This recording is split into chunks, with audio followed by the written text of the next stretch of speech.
We are here for the Let's Talk Part 3, Say Her Name.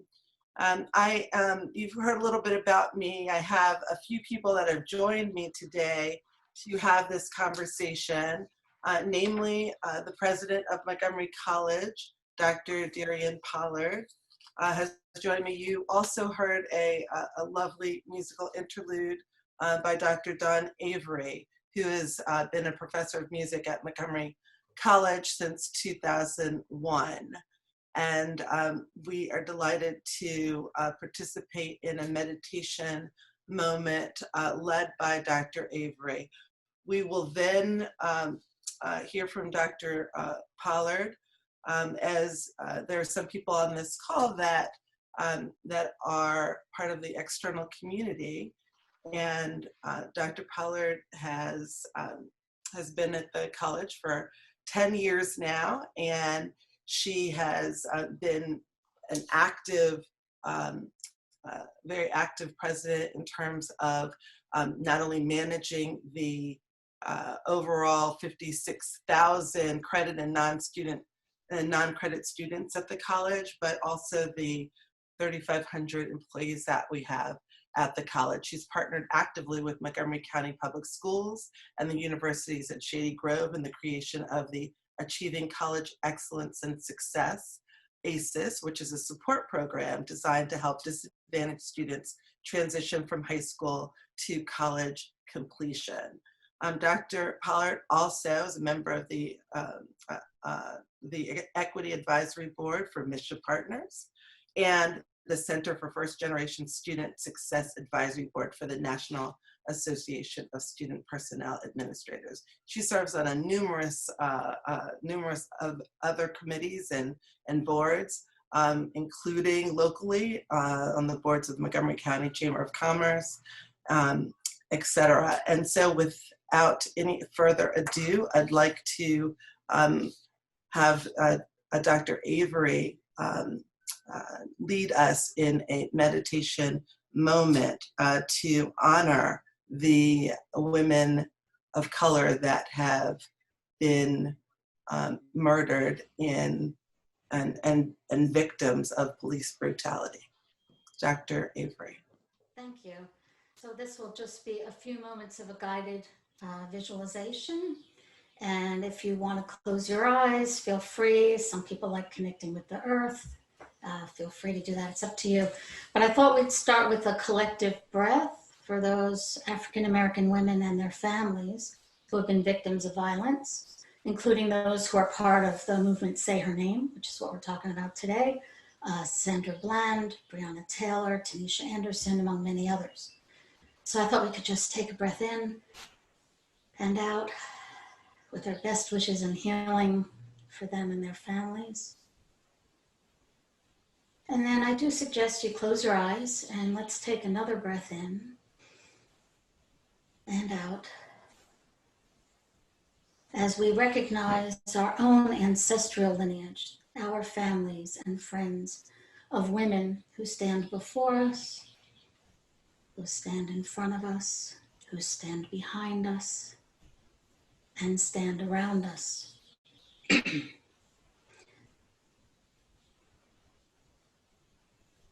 Asking them for awareness and strength as we all become part of the change that is long overdue and must arrive. So see this lineage and their strength, how they did the best they could. Sense them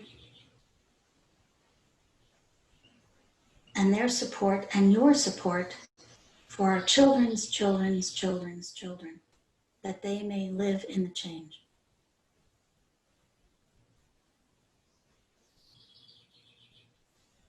Now I'd like to bring in just a few of the inspiring African-American women who are part of United States history or who are making history today.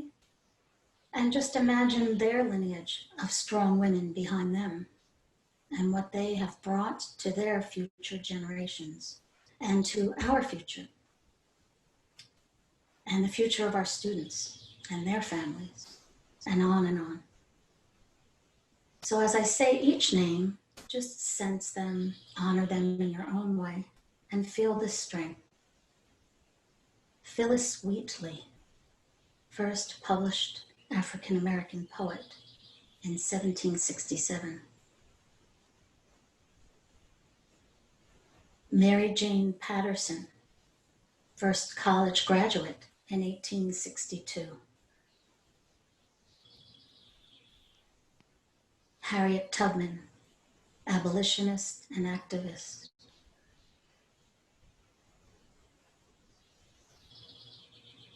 Claudette Colvin and Rosa Parks, civil rights activists.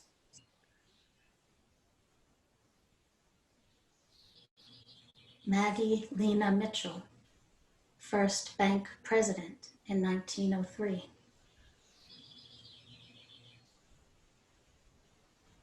Mae Jemison, engineer, physician, and first to fly in space.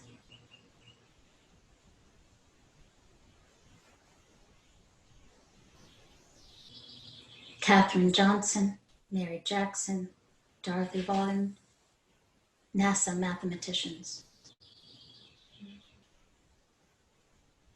Michelle Obama, First Lady.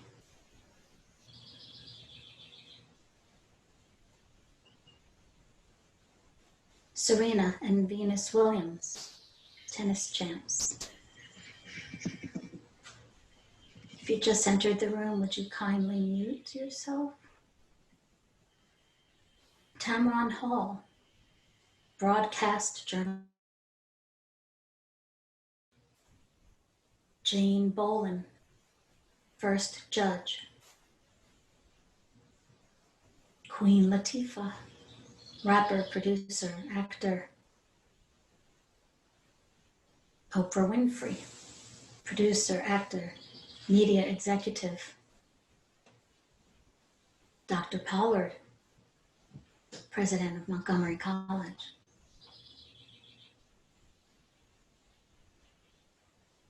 Sharon Bland, leader of this event today, and of the Equity Office. So let's just feel the strength of these women who continue, whether in spirit world or in our world, to inspire and to strengthen along with their ancestors. And to teach ourselves. And we take a breath in. We take a breath out, honoring them.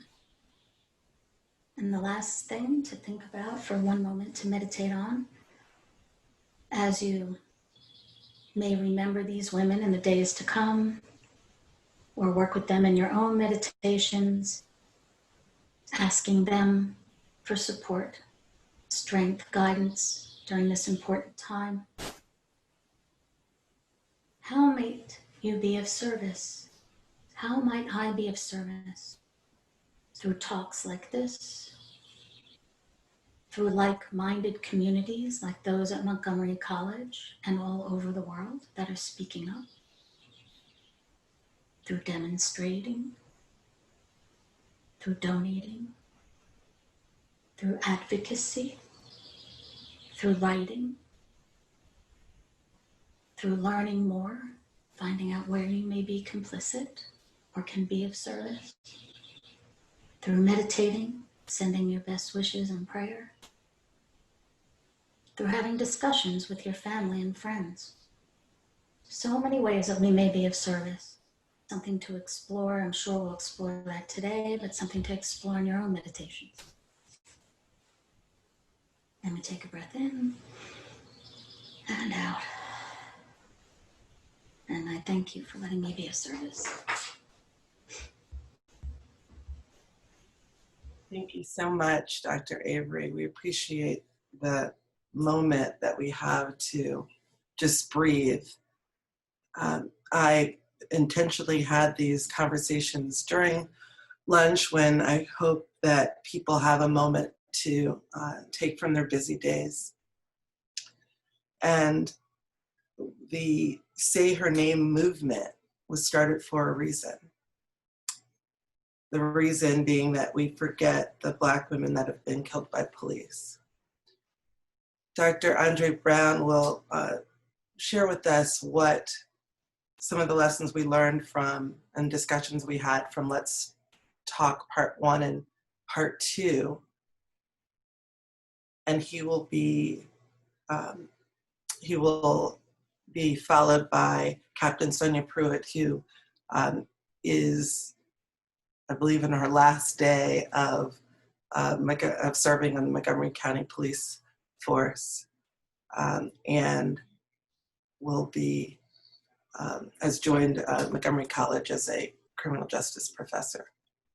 So without further ado, I'd like Dr. DeRionne Pollard to join us in conversation. Well, good afternoon, everybody. Glad to be here.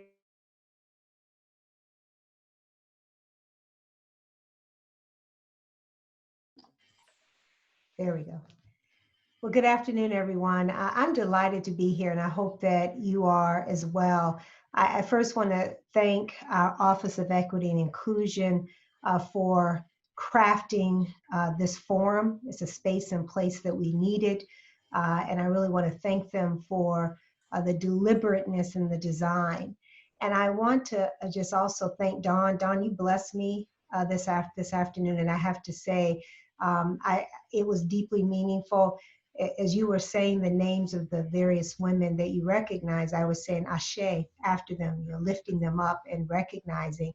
And then when you paused on my name, that gave me a moment of deep reflection about the space that I get to honor and live in, and the role that I play within my family, within the institution, and certainly within the community. And as I look upon so many of your faces here, 8 pages of them, the fact that you chose to stand here and choose to be here today and to listen and bear witness to the stories and to the experiences, and at the same time to understand and problematize where you sit in that, I think is deeply personal. I have a couple of things I'll say, and I'm going to pause because I think where the richness of this has been is in our conversations today, and the spaces they've had. I've intentionally not participated in these.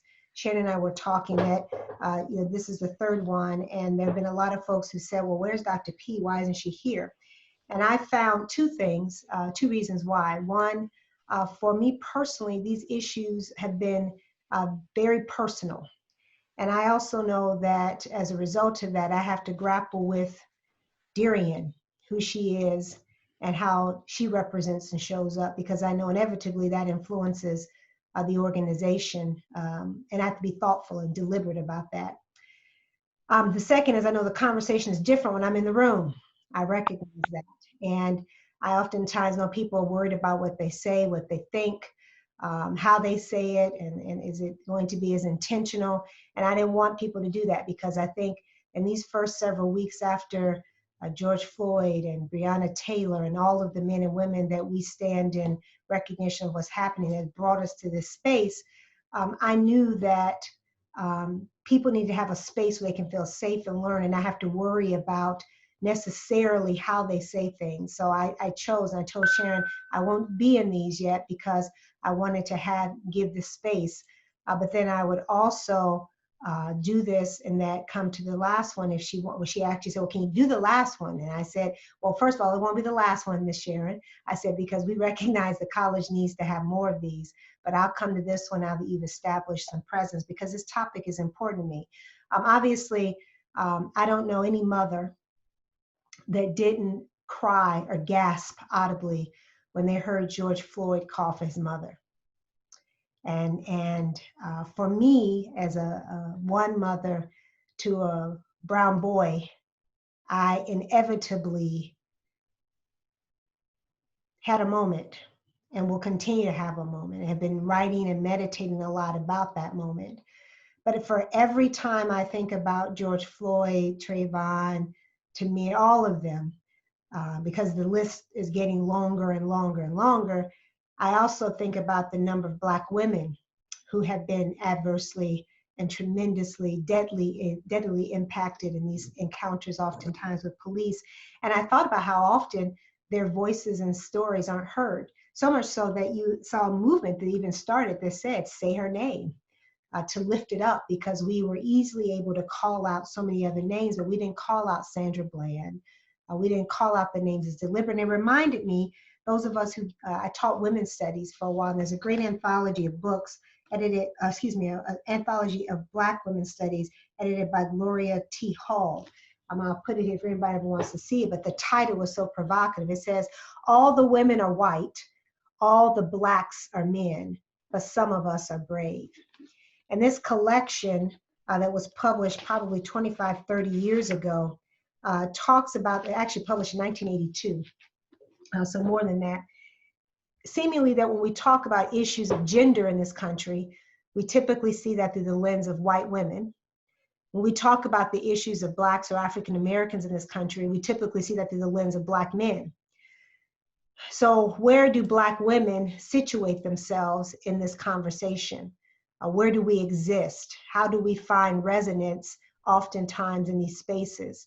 Because as we know, history is oftentimes written by those who are successors, and many of us oftentimes have history that requires that we are defined by other people.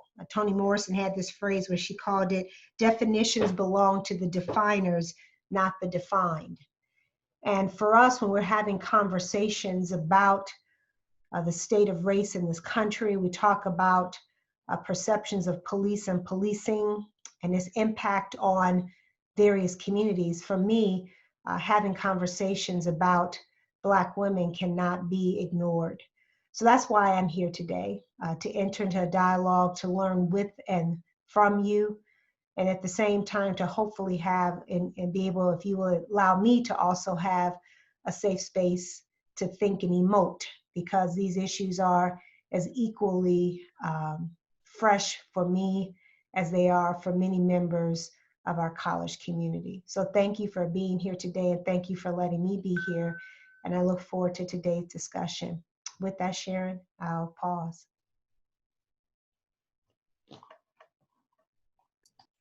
Thank you so much for sharing that. And thank you for your not only commitment to sharing your truth, but recognizing the time and place where we are. For many of you on this call that have participated in these before, so when I wrote on the flyer, keeping it real, I meant that. I meant having a place where we can ask questions that might be difficult, that might not get answered in your normal course of business and work, to share expressions. For me, I'm the mother of 3 Black boys. I am a daughter and a sister and a friend, a colleague. And this work, while it is my profession and my day-to-day work, it is also very personal for me. It's personal for me to hear and to witness the deaths of Black women through police brutality, that where people go unpunished, where names go unsaid. And I thought it would be important for us to have a conversation about that today, and to talk about what allyship looks like, to talk about the disparity that we have in this country among races. And I'd like Dr. Brown to share with us a little bit of an overview of where we've been over the past month. He is a psychology professor at Montgomery college and has been with us for, I guess, a little over a year now. And without further ado, Dr. Brown. Good morning, everybody. Thank you again, Dr. Pollard and Ms. Bland, for inviting us, and everyone that's been working on this for the whole time, including all of the participants. We know we've been around 200 and something people every session, and that shows a lot of dedication and commitment from our community to really engage in these topics that are difficult and a lot of people are shying away from. But it shows that, through the leadership of Dr. Pollard and folks before her, with her, and around her, and to come after that, this is a space that we're trying to create where we can be kind of that counterculture to what happens a lot of time in the mainstream. And so that's kind of what's been happening. And one of the things that I was thinking about in kind of like even summarizing where we are is recognizing that we've had multiple conversations about how our lives are shaped within the framework of racism and classism and white supremacy. And recognizing that that larger frame is kind of the bubble that we're working in. And so oftentimes individual conflicts or personal exploration can be seen as, okay, well, I've grown, but you're not gone far enough. Or I feel like I'm oppressed, but your oppression is important, but also recognize the fact that it's a part of a larger collective of other people. Same as our resilience, right? One group, one individual is resilient and they're bringing other folks along. So we don't have to always, you may not be the one that's on top, but someone that is with you or that is from you, represents you, can also demonstrate what that looks like. And a lot of times we call that vicarious resilience.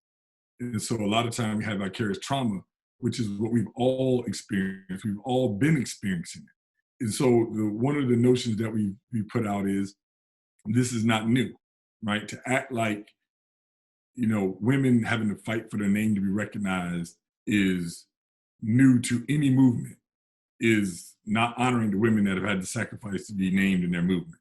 So like you said earlier, Ms. Bland, the Say My Name movement is a rekindling of the fact of even when you don't want to be included on that list, right? Because no one wants to be the person that is murdered.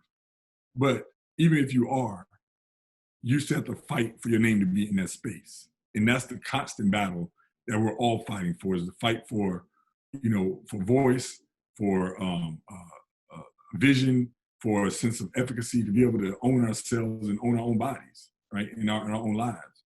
And so one of the things that I think we can look at today and moving forward is, what does it look like to have a dialogue that acknowledges, critiques, and creates a space that's not based off of, the tenets or the residuals of white supremacy, oppression, and those things, but more that's focused on, equity and empowerment and inclusion and social justice and reparative justice. And that be the framework that we move forward in, because then we can address those other issues and name them and identify them. One of the things that's happening in I think in the culture is that everyone is saying, what is your position? Right? Where do you stand? Are you a supremacist, or you're about equity? Are you a misogynist, or are you about equal rights and equity towards women? Are you, like, whatever that position is, clear lines have been drawn, and people and institutions and organizations have skirted around those things for many years. But now it's at a point where it seems as if you want to know, and if you're not able to state your position, then people are going to identify you and then treat you accordingly. And so that's something that we've always lived with, but now it becomes more explicit. And some people don't even know that this is occurring. So it's the difference between you in the grocery store, you cut someone off, and they think, oh, you just took my space because you got there first, as compared to them saying to you, you did this because of your white privilege, and this, and this, right? It's a whole different frame. You're like, oh no, I just wanted the space. Okay, you did that, but this is based off of this, and I know this, I'm seeing this, and I can articulate it.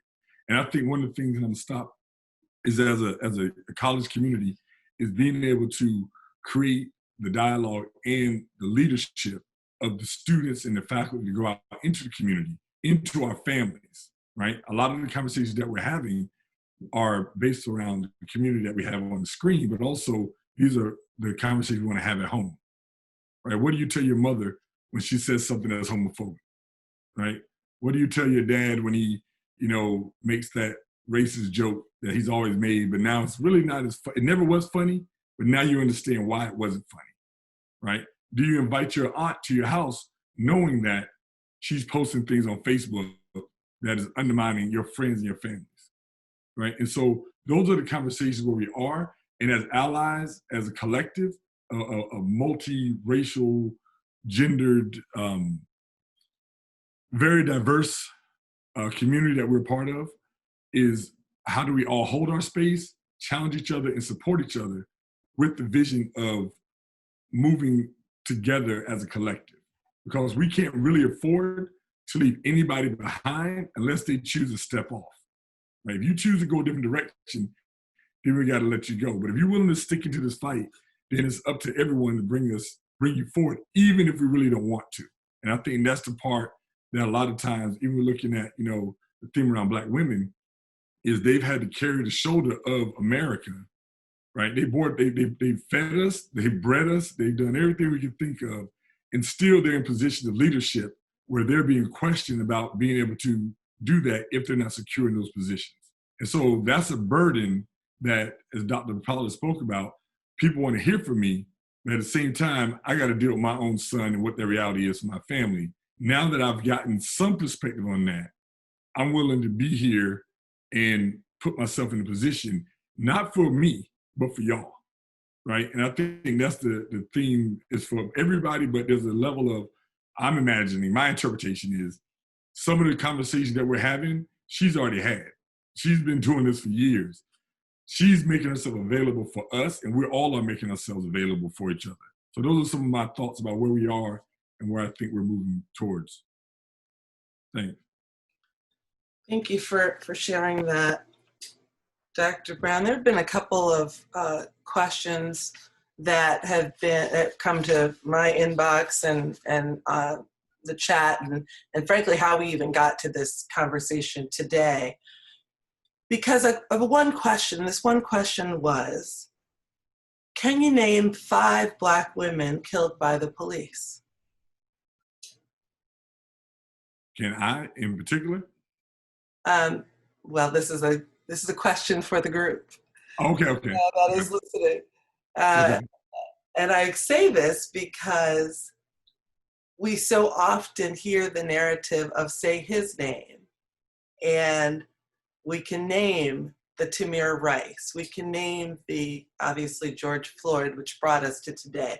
There is a bill that has been passed in Capitol Hill that is now named after George Floyd. We hear about Mike Brown and Freddie Gray. But how many people here know about Sandra Bland, or know about Breonna Taylor, know about Ayanna Stanley Jones? And so that's what I'd like to lift up, that these stories are not new. The racism that is been in our country since in its inception is still there. And so we have an opportunity in this moment that, and because of the death of George Floyd, to aggressively push forward and push through those narratives, everlasting narratives about racism in our country. And Dr.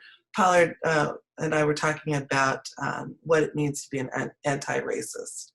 And that's the question that I'm going to be increasingly asking over this next year. What is it to be an anti-racist? What is the definition even of an anti-racist? Many people say, oh, I'm not racist. My perspective on that is that, well, we all have some grappling that we need to deal with in terms of our the way we look at race. A friend of mine was talking about the multiracial neighborhood in which we live, and the idea that while it might be a multiracial neighborhood, in some ways it's very socially segregated.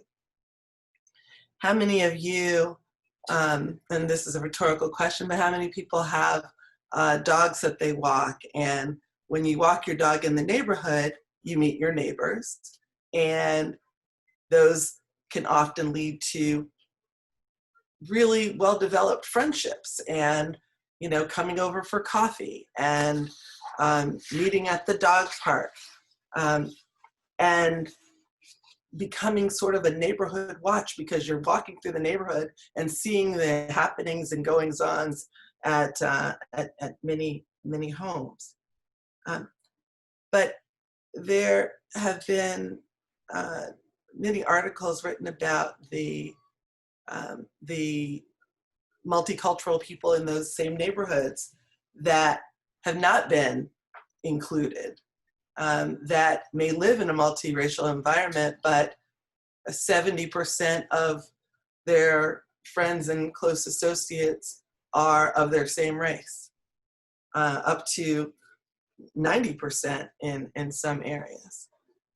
So how do we then, I think it was a statistic that I read, in this particular neighborhood in where Breonna Taylor, outside of where Breonna Taylor was in Kentucky, it said that white, Black, and Latino residents led rather separate social lives.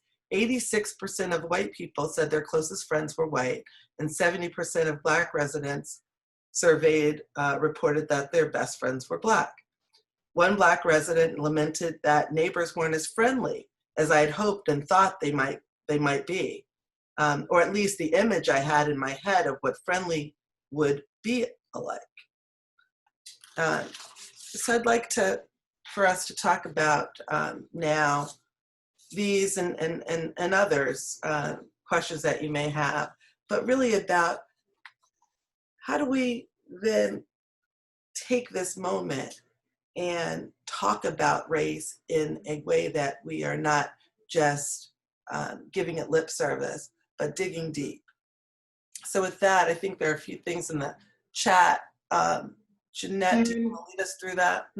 Sharon, one question that came up from Tyler was in regards to aunts or aunties that maybe say painful and racist things, and how to deal with friends or family that create tension.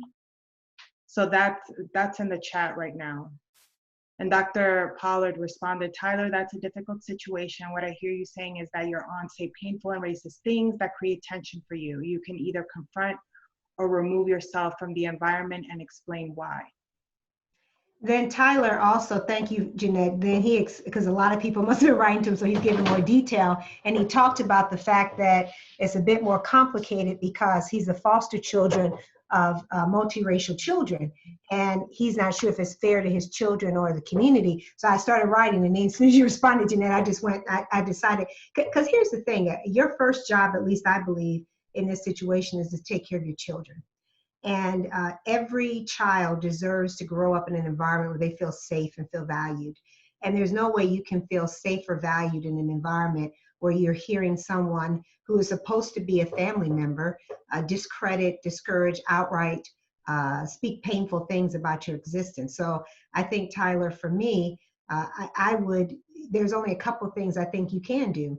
One, you can confront your aunt, in that environment that can be, and you have to figure out where the appropriate environment is for that to happen. But until that has happened, I could not, in my right mind, take my children there.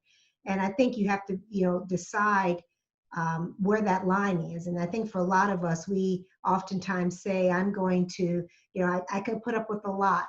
But where most people draw the line is with their children, and particularly as you describe children who are in the foster care system, they're vulnerable already. They feel unsafe oftentimes. So I think, at least in my observation, is that that's your line, and you have to be able to protect them and also at the same time speak your truth in a way that will hopefully resonate and maybe empower others in your family to help take up that cause with your aunt, or at least put your aunt in a space where she knows this may be how she thinks and feels, but you don't get to say and do these things when you're in my presence. I think that these are the types of real difficult situations. I tell you something that happened to me. I was sharing with a group of folks earlier this week. I was Friday. I have a group of, one of the beautiful things about living where I live in Clarksburg is we're just the lesbians that used to live on the corner, you know, me and Robin with our kid, and we're just the Black women there, and we got this little boy. And now, after being here 10 years, we're just the folks who are the baseball moms, the, you know, basketball moms, and all this kind of stuff. And we've developed a really good group of friends. But during this situation, it's been very interesting because social media can be very, very interesting about how it gives people permission to say the things that they want to say. And you have to decide how you're going to check it. And because I also live a very public life, I also know that I just don't get to say anything I want to say all the time. So one of my good friends, in the midst of a group of about 10 women who are all baseball, basketball moms, and we get together and have good times together periodically, posted in Facebook. She was very sympathetic to the issues around George Floyd, but where she drew the line was on the looting. And literally, that's what she said, drew the line on the looting, and had an interesting commentary about that. Very short, but then they always, when I say this, put up a Dr. King quote. And it's Dr. King quote about peace and nonviolence. So I then just simply responded back to her by putting up another quote by Dr. King where he talked about the belief that he didn't get the right, he didn't deserve the right to comment and to criticize those who were actively protesting in a way that may have led to violence, because you don't know their story. You don't know where they are, and we're in the same fight together. And it's a great quote. And I just put that there. So Friday night, we decided to have our 6-foot social distance happy hour. So we are sitting in the backyard hollering at each other because we're all spread out in a big circle, hollering at each other over a happy hour. But one of the women in the group who I just love, is a white woman, and mind you, Robin and I are the only Black women in the group. There's 2 Black women, a Latina Puerto Rican woman, a Chinese Korean woman, and several other white women. So it's a very diverse group of women. And one of the white women in the group she said, y'all, I think we got to talk about what's happening right now. I want to talk about Black Lives Matter. So of course, me and Robin both did that. Like, whoa, let's see how this is going to play itself out. And she launched into this very thoughtful perspective about white privilege and what she was doing about this, and how she's got this workbook that she just found, and it's taken her through 28 days on white privilege. And she said, and how she's talking to her kids about it, and she was doing her work. So then this other woman who I'd had the little Facebook thing with said, she said, well, I'm glad you brought this up. Let's talk. And we spent 2 hours, y'all, talking about what's happening right now. And it was the most richest, authentic conversation that I've had in some time, but it was because there was a relationship there that allowed us to then move into a more trusting space. So your point, Sharon, I think is an interesting one. If we only surround ourselves with people that look and think like us, because it's safe, I think that's an important part about what we do. But to sit down and also be willing to be vulnerable. Somebody in the list wrote, and I'm still in this phrase, I think it was her last name, the same line as mine. She used this phrase, radical vulnerability. Now, y'all know I'm all about radical inclusion, but you just blew my mind when you just said radical vulnerability. Because in order to really get to a place where we can have the kind of conversations that Dr. Andre just talked about, it's going to require a level of vulnerability and willingness to be uncomfortable that I'm not sure most people are willing to do. So I really thank Tyler for raising that question. That was a long response, so I'll be quiet now. Mm-hmm. I was over here saying amen. Y'all couldn't hear me, but that's what I was saying. Captain Sonia Pruitt is on the line with us today, and she has very interesting perspective about how you are an ally in talking with people from her role in community policing. Captain Pruitt? Do I need to unmute you? Wherever you are. Hello, everybody. Thanks for coming. An ally. You know, I know my perspective is so much different than probably everybody on this call, unless there are some police officers here. This is my last day as a sworn police officer. I have a whole lot of different feelings that are swirling around in my head. I'm excited to be stepping into a new life with Montgomery College. I'm saddened that I'm leaving some very important people behind. I will see them, but it won't be in the same context. People who help to mold who I am in policing. But my experience in policing as a Black woman has been fraught with lots of challenges and questioning of myself, and just it has been very deep. I'm surprised I lasted 28 years. I'm going to pat myself on the back for that, and I'm going to tell you why. I'm going to start this off real shortly with this quote from Malcolm X, where he says the most disrespected person in America is the Black woman. The most unprotected person in America is the Black woman. And the most neglected person in America is the Black woman. And I am a firm believer that his quote still resounds today. And Dr. Pollard, she's been using all of the words that I was going to use, like uncomfortable and vulnerable, when we have these types of conversations, because I'm about to go there where for me, it's a very vulnerable place. I was accustomed to speaking out on a lot of different issues in the police department, including issues surrounding gender and race. I'm sure that it probably held me back in a lot of areas, but at the same time, here I am now, the first African-American female captain. That was a huge feat for me, and it was going to be a huge feat for any Black woman, okay?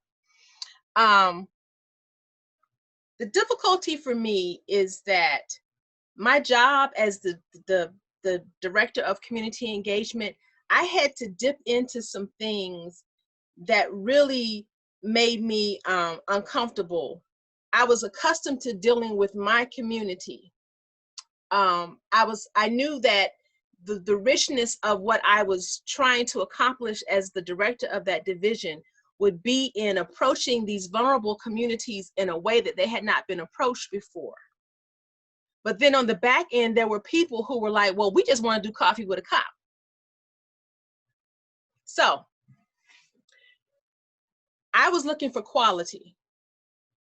I am sure that the vision of me when I walked into a room, the sound of my voice, when I walked into a meeting, was a hindrance to us finding those quality pieces. I mean, we did do some things that I found very satisfying, and I thought that it advanced the police department forward. But if you live in Montgomery County, you know, we've got some issues in the police department, right?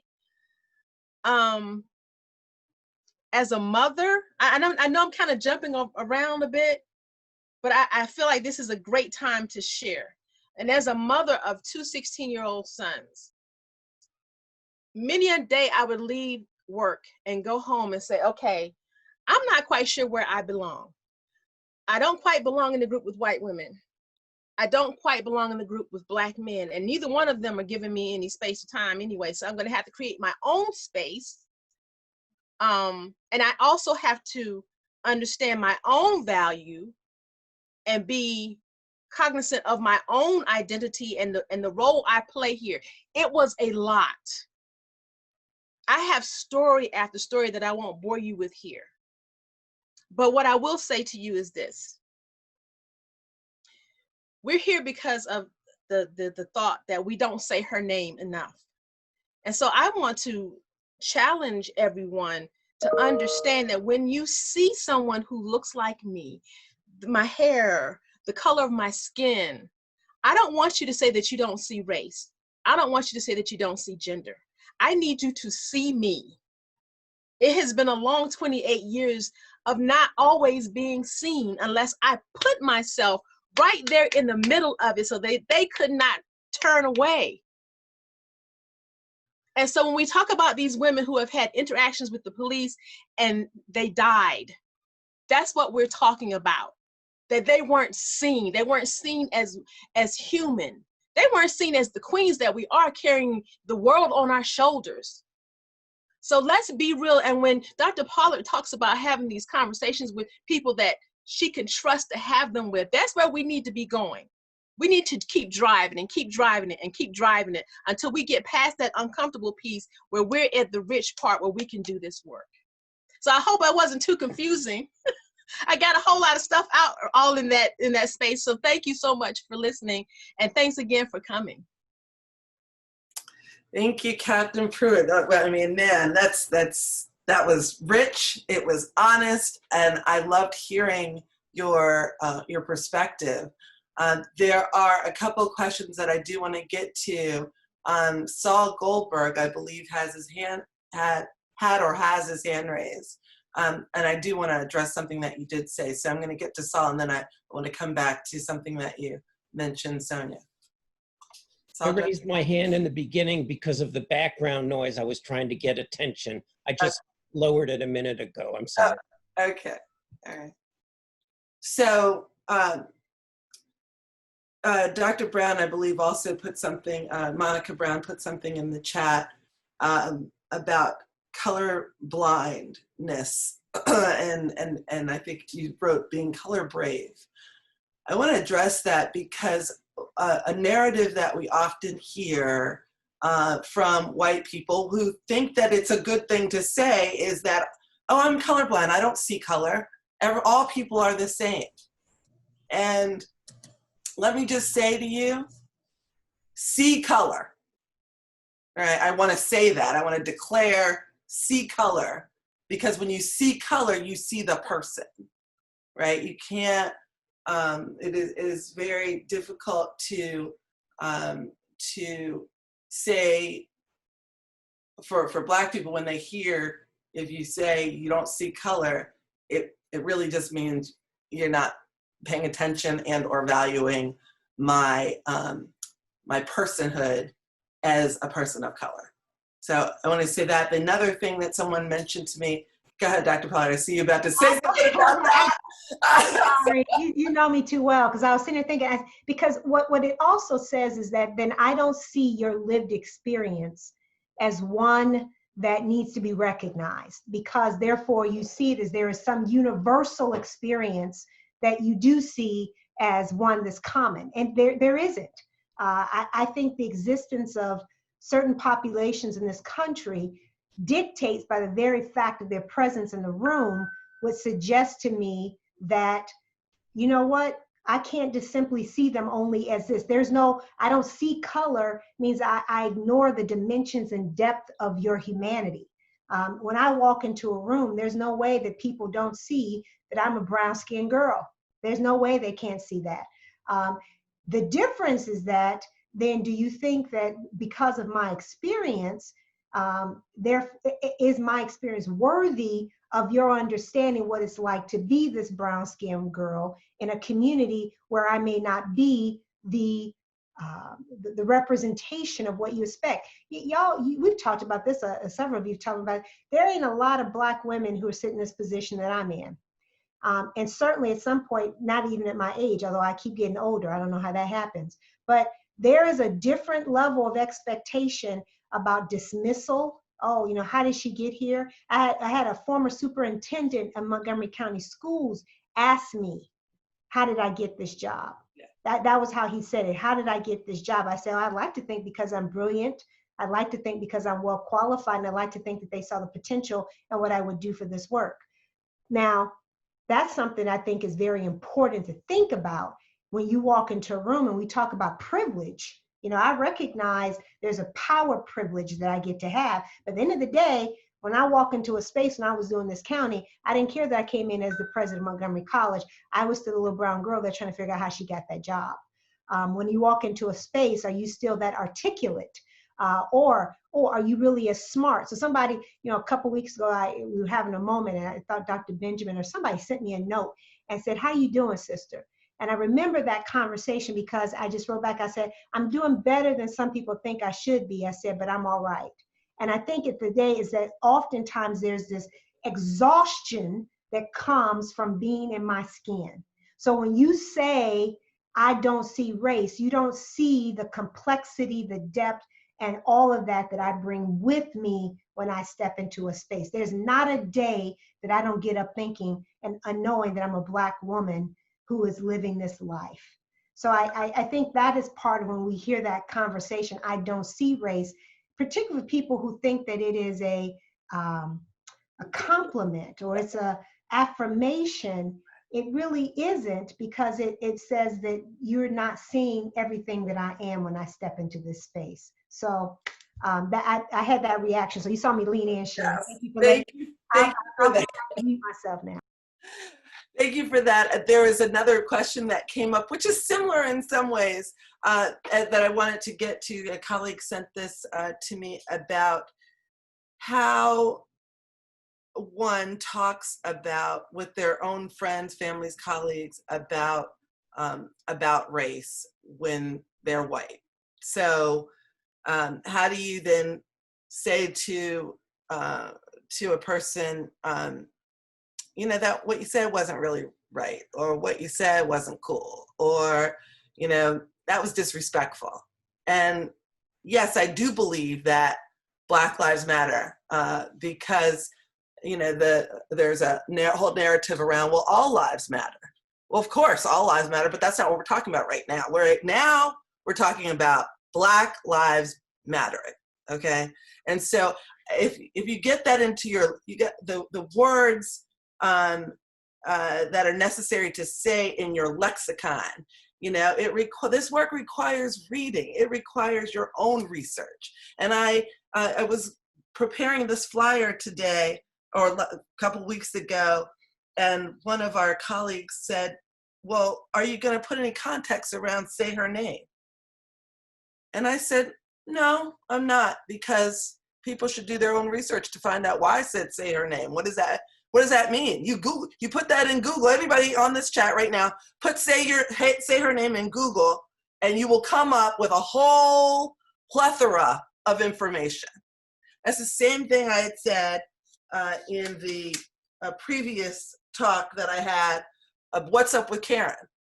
Now everybody knows now, when you put in Karen, a whole bunch of, every day now it seems like more and more things come up about the Karen in the Starbucks, the Karen in Central Park, etc. Now it's the Ken and Karen in St. Louis. Y'all heard about that?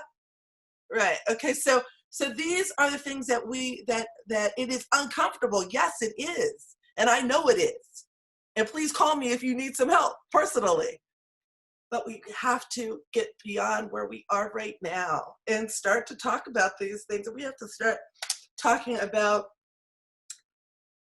it is okay to say the word Black. Someone said to me, well, I prefer to say African American.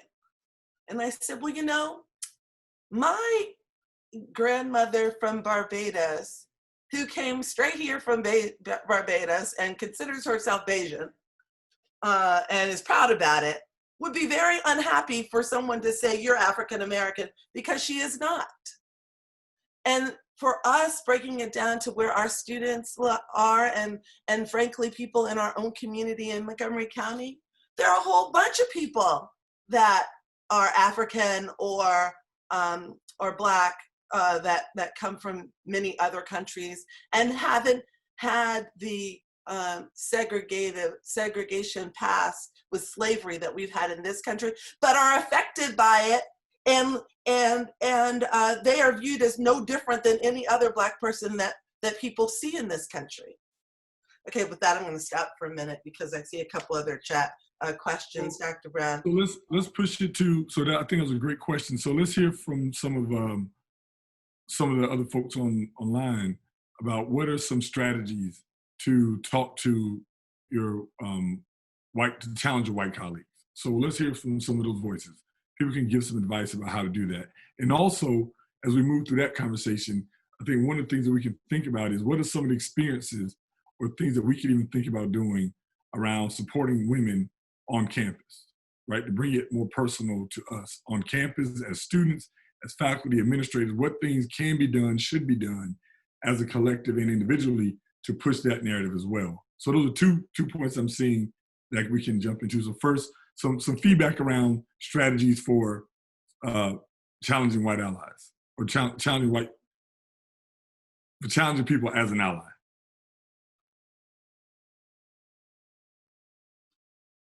Is that Pauline White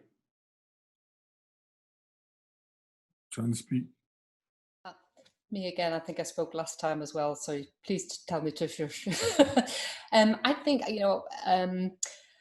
I come across obviously racism every day, hearing people say it. Family members have come up with comments, as you say, jokes, or what they perceive as jokes, or and I think you just have to be truthful to yourself and say, if this is uncomfortable, if you don't like what is being said, you have to say it. So, if anybody in my family comes up with a comment that I feel is derogatory in any term to anybody, then I try to speak up and say, that's not right. That's not the right way to say something. This is why I see that it's not right to say it.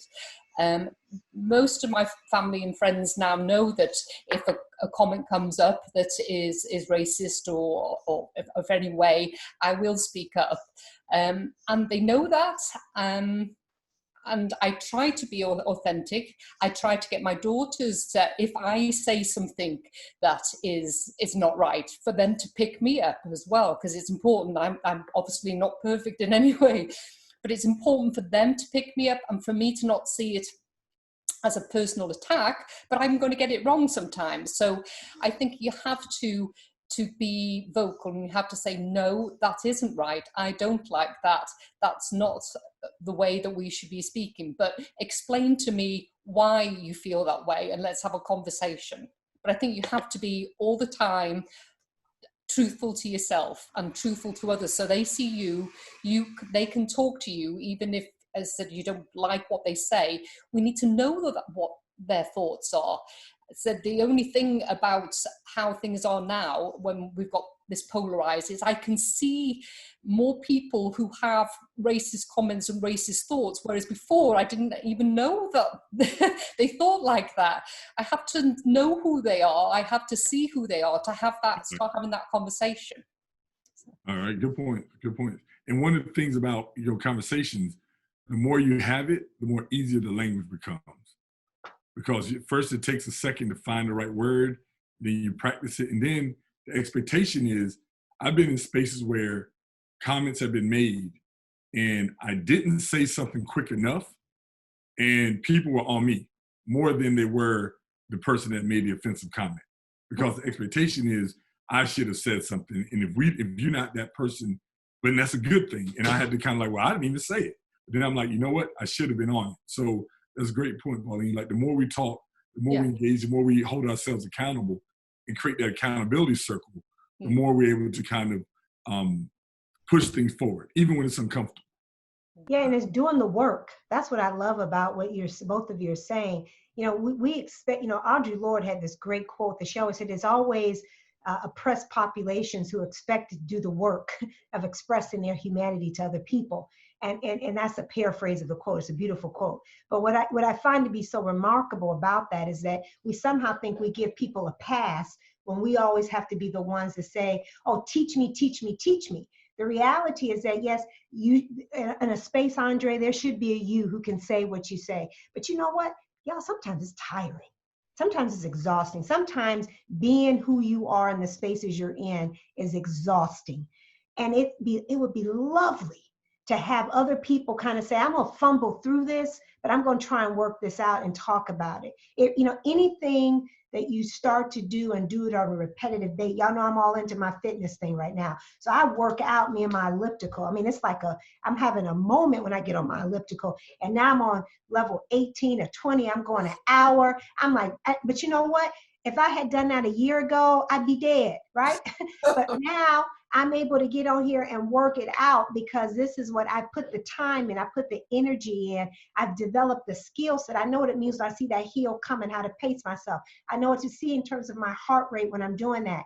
What we don't, we have to have the same rigor around radical vulnerability. You got to have the same rigor around learning about how to be anti-racist, to develop a vocabulary around how to respond to people, to develop the courage to be able to do that, to know when you need to learn, like, oh, I just had something. I interviewed somebody, I interview all faculty in their final interview, and I had someone who was interviewing with me, and we were talking about pronoun. I said, help me understand what pronoun references you would prefer for me to use with you. And I think that, again, me acknowledging that I need to do work in that space, let alone the fact that many of us are sitting here so isolated and disconnected. I challenge us to think a little bit differently about that. So thank you, Pauline. I love the comment you made. And of course, Dr. Brown, always be amplified.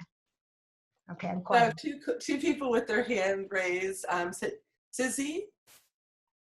Is that Yes. All right. So good afternoon, everyone. Dr. Pollard and the other people, thank you for joining us.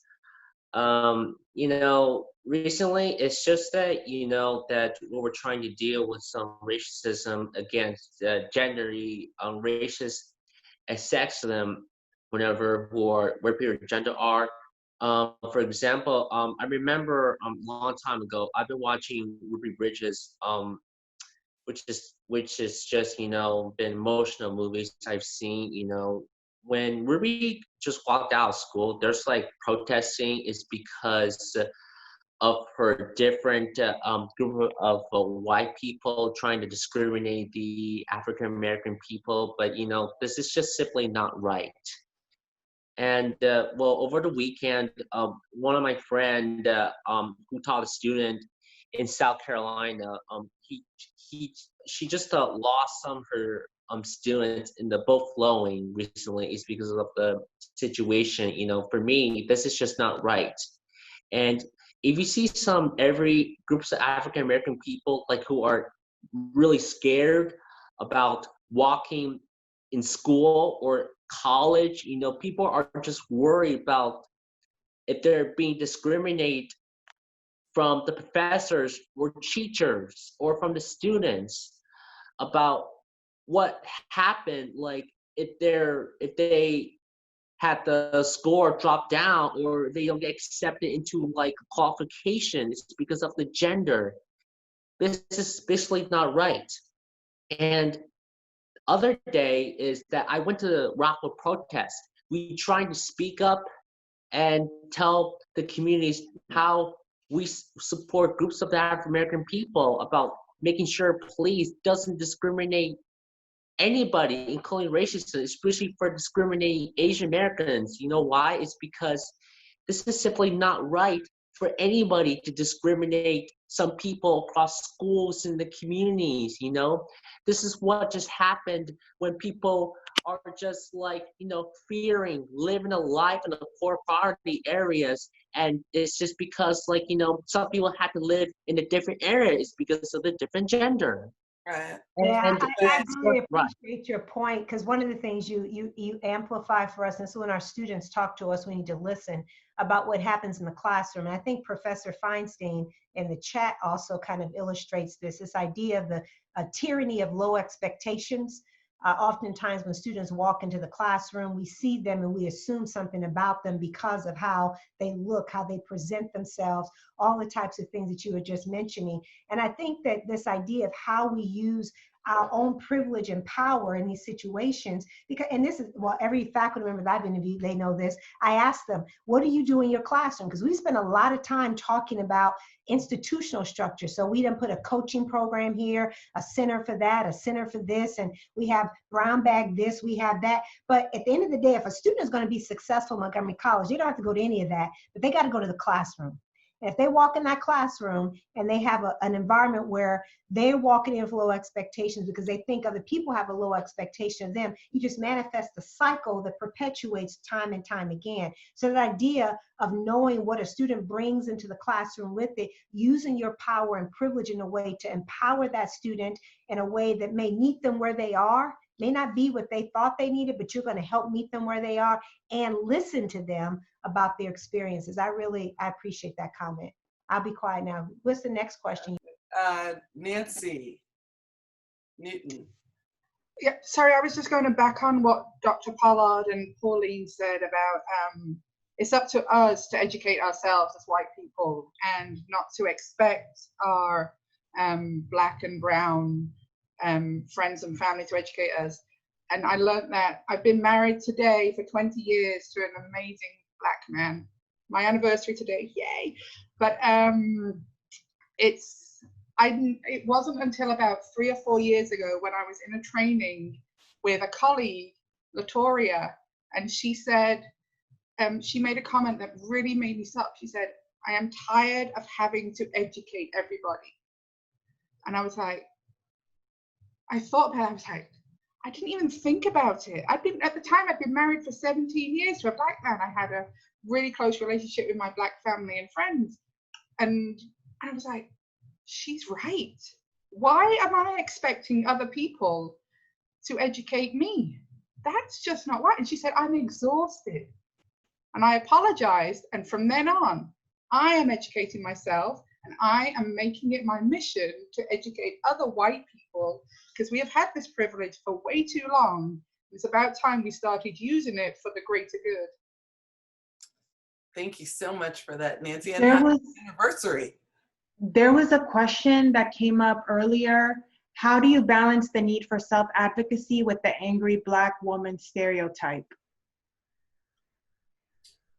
And also following this response, there are 2 questions I want to get to. Mary Robinson, just feel free to jump on in, and Kelly Rudin, feel free to jump on in. I just said, Lord Jesus, when you said that question, because that's my constant battle, because you put in there angry Black woman / from the south side of Chicago. They think I'm going to go gangster on them in 5 minutes. So it's a constant effort to do that. Those of you who know me and know me well, I've learned to cultivate that patience and calm. I'm a calm person. I've learned that, though. I had to teach myself how to do that because in the face of it, people oftentimes think that you are, you're Dr. Pollard, you're the president. So I can say any old kind of thing I want to say to you and say about you, and you can just take it because you're supposed to be Teflon. And, your privilege means I get to say whatever it is I want to say for you. Every once in a while, I realize that probably is not going to be the case, and I might have to clap back every once in a while. But I've learned some strategies. Dawn, a few years ago, did a series of things about mindfulness, and I really started going deep into mindfulness. So I literally sometimes have to go into a meditative trance when I'm in the point when I'm receiving something that I know my spirit is not going to allow me to do that. But I think this, and this I think every once in a while you get to say something back, often in a way that they may not have been expecting the response to come that way. More often than not, I'll say, what I've heard you say is this, my concern is this, or I'll pause, I'll usually use phrase, ouch, and say, ooh, ouch, that kind of hurt me there, or I'm trying to understand what you really meant when you say that. But then other times it's very clear that someone's intent had nothing to do about care and feeling for you. And then that might be a moment when you have to close the door. I'll never forget, I'll tell you a little story. I had a friend of mine, I was a dean when I was in the College of Lake County. And he was a wonderful friend of mine, white male. And we had been very close for a long time when I was a faculty member. Then I moved to the dean. I made a decision he didn't like. So he came into my office, and my office had 2 doors to 2 hallways, one into the main office and one into the hallway. And he came into my office and started to berate me up and down. And because I was no longer the faculty member and the dean, because the other privilege we haven't talked about here is faculty privilege. I heard that a couple of times in our conversations here, but there's a faculty privilege. And he read me up and down. I mean, so bad that and I had to pause because I was getting ready to come off on him. I had to pause. I said, Bob, stop for a second. I said, I'm sorry. It is clear that I have made a mistake. And he paused. He said, what? I said, I have given you the permission. It's okay to speak to me this way. I said, so what I'm going to do is leave you in my office. I'm going to go over here and calm down and maybe seek some help about how to respond to you. And I'm going to let you sit here and think about how you just came to me, someone who's supposed to be your friend and colleague, and then we'll come back and have this conversation. That was my shot. And I use that line all the time because I said, because clearly I've done something wrong to let you know that it's okay to talk to me that way. I don't care if I'm Dr. Pollard, DeRionne P on the south side of Chicago. There's just some ways you're just not going to talk to somebody. So I think that there are ways that we have to develop strategies and technique, practices, Pauline. You got to practice this stuff, because if you're going to live it, people are going to come for you, and you have to realize, okay, are you ready for how you're going to get it back? So. Great point. And I'm going to say this, and I'm not a Black woman, but I work with a whole bunch of them and been around a lot of angry Black women in real life. And I've been around a lot of clear people. And there's a difference between being angry and bitter and being clear. And when you express yourself with the level of clarity that's unmistakable and undeniable, people may often perceive that as being angry, but it's really, I'm just going to let you know, Dr. Pollard said, this is what's going to happen moving forward. And so it is, again, even from a psychological standpoint, when I work with folks in therapy, it's, what are you trying to say? Let's say it. And once you say it, then move on with it. And so it is that part of practicing, getting in there in the lab and working it out. You got to, just like if you're working on your rap lines or your singing lines, sometimes you have to work on your, I'm about to check them tomorrow line. And when I get in there and they say this, oh, I'm on them. And then you go into it and you see how it rides, and then you back up and you come back with a new strategy. So a lot of the things it is that the sense of, we can't allow anybody to put any narrative on us that we're not going to own. And that's something that we just have to kind of consistently do and challenge other people. And if someone sees you, if you're my friend and you see me get to a space where I can't articulate that way, it's your job to step in there and to speak for me or with me until I can galvanize myself to move in that space. What would you say about that, Professor Emeritus Pruitt?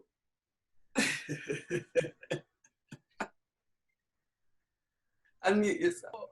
Okay. First of all, I want to say that Dr. Brown is one of my favorite people. He's never heard me say that, but you need to hear that, because he is a champion of these issues for us, and I appreciate you for bringing out this conversation. So, what was your question, sir? How do you balance the level of clarity that you had to have for 28 years in leading the teams in the community you had, compared with clarity, compared to being dismissed, because that's really a dismissive term of being angry and Black and a woman, right? Because even those three things, right? To be angry, Black, and woman are three disses at once in that context. So how did you manage that? Yeah, I was waiting for them. You had a gun on your hip at the same time. Wait, I would get these adjectives like angry. I had them all. I had a chip on my shoulder. I'm a race card player. I was waiting for people to tell me how she's an educated, compassionate, capable. I ain't never hear none of that. Okay. So here's what I love what Dr. Pollard said. There's some practice that goes into this. And I have to tell you, I am not excellent at that yet. I am still a work in progress in being able to present what I have to say with clarity and not tinged with anger, although I think in some cases that is appropriate. Yeah. And I've also learned how to be a master strategist. They call me the drop the mic girl, because I'm thinking about 5 steps ahead of you, and I'm like, okay, I need to have some patience. So I've worked on my patience and my ability to express myself even forcefully without coming off as being abusive or traumatizing people. And it takes practice, and it's exhausting, and I see that I have to practice that more at work than in my personal life, which is interesting, where I'm surrounded by other Black women who get me. We don't have these conversations. We all, as soon as somebody opens their mouth, oh yeah, girl, I hear you, and we understand. But I have to temper that. And I'm mixed about whether I should, why I have to do that is because of how I look and who I am, rather than, me really being angry. I'm not always angry. It's just that I'm very passionate about what I'm saying. Just like now, this is how I speak. But somebody's going to see that as me being angry. Right. And I say that that's their stuff, not mine. So to answer your question, is practice, and I am still practicing. Girl, so am I. I think I wanted to get to 2 other questions. We only have about 10 more minutes. So please put your other questions in the chat, just for housekeeping purposes. I do collect these, and I do collect the emails that I've received from a couple people on this call. And these are conversations or discussions that I'm holding, because we are going to continue these conversations. So please, if we don't get to them now, trust me, we're going to have another conversation about it. So with that, Mary? Yes. Hello, everyone. One of the things that I continue to advocate for, particularly with these series, is just going back to that 12-step program, that if you don't accept where you are, we won't be able to move forward. And so folk need to really do individual work to accept where you are along this continuum in regards to racism.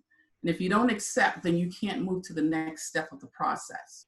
The second thing is that as an educational arena, we have a prime opportunity to eradicate racism by changing our curriculums through OERs. So we have this opportunity to begin to make that step of educating the next generation of students so that they can, in turn, go home and educate their siblings by taking a look at the curriculums and things that we are using to incorporate into the classrooms. So I'll kind of just stop there. I got, more to say, but I just think that this is a prime opportunity to eradicate racism by changing the curriculum. Sandra, can I jump in to her point about changing the curriculum? Yeah. And I don't know if anybody's curious about this, but I think it's a great point to make right now in this conversation. So in my criminal justice classes, most of the students are Black or brown, and there are a lot of women. And so I've always seen it as an opportunity to do some recruitment for law enforcement, not necessarily Montgomery County Police, but just law enforcement, period, where we are in the Sahara Desert in terms of our diversity, okay? And so what I am finding that works really well for me is that I think for me, I think for the students that I am a confirmation of all the things that they have been living, that their families have been living. I can tell them that, yes, I believe that there is systemic racism in policing. I can tell them the truths as I see them about those things, because those are things that typically are not talked about in police culture. But I feel comfortable talking about those things. And I'm hoping that in that way, I can not necessarily change minds, but give a different perspective of what a law enforcement official should look like and should be like. And maybe I'm hoping that I am in that way also guiding the race conversation and making it more comfortable. My assignments are like, for instance, I have a class now, a criminal justice 110 class, where one of the assignments is to watch the documentary 13th. And then we discuss that because it's important. And so again, I'm hoping that I can sort of guide, to Mary's point, guide this race piece in my own way at the college. So that's my contribution.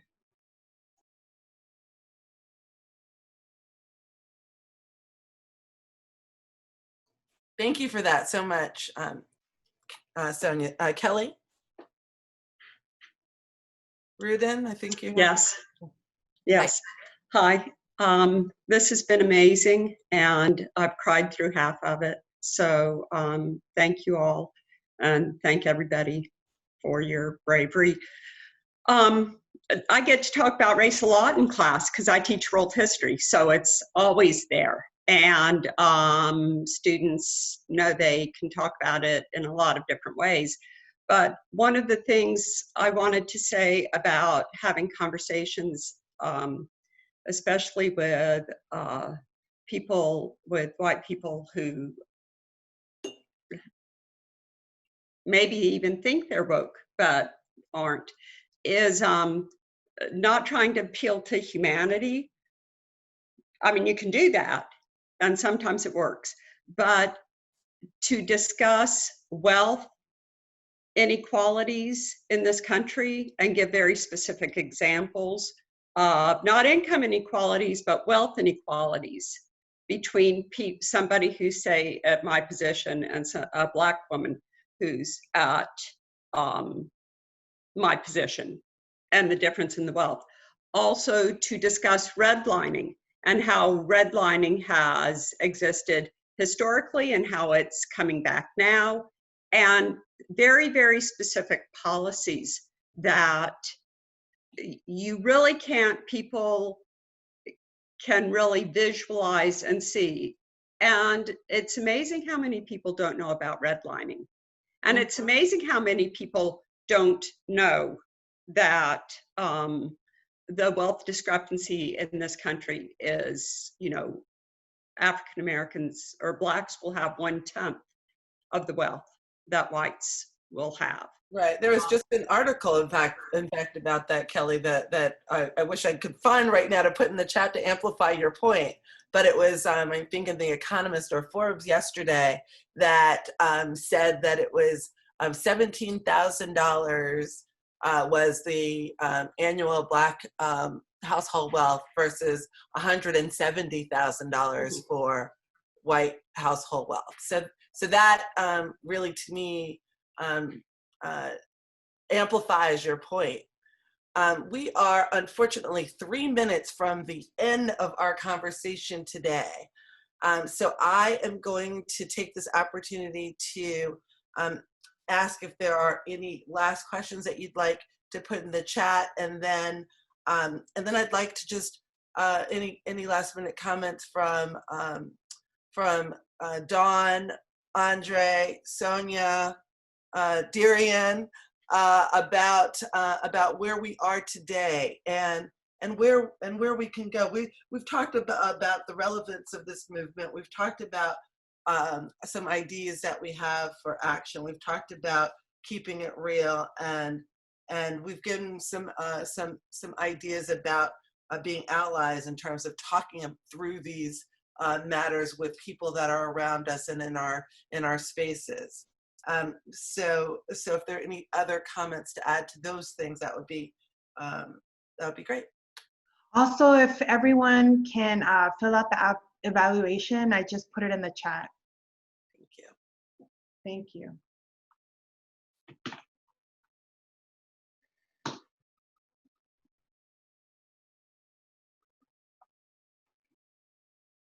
Well, I'll just offer a final comment as we come to an end. I just want to say, first of all, again, thank you to those of you who chose to be here.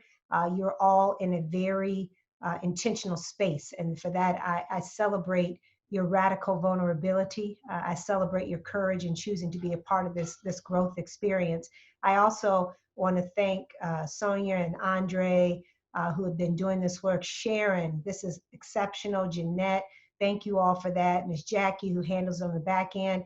You all do a wonderful job at this, and I'm glad that I got to be a part of it. And as it is appropriate, I will come back and be a part of the dialogues. I also want to make sure that I'm not the center of it. So you'll see that I'll come in and go based on what's happening there. And I want to thank the active chat group. That was really fun, and after a while I couldn't keep up with it. So I just want to thank you all for being here, and thank you for letting me share a little bit about myself and my experience. It meant a lot.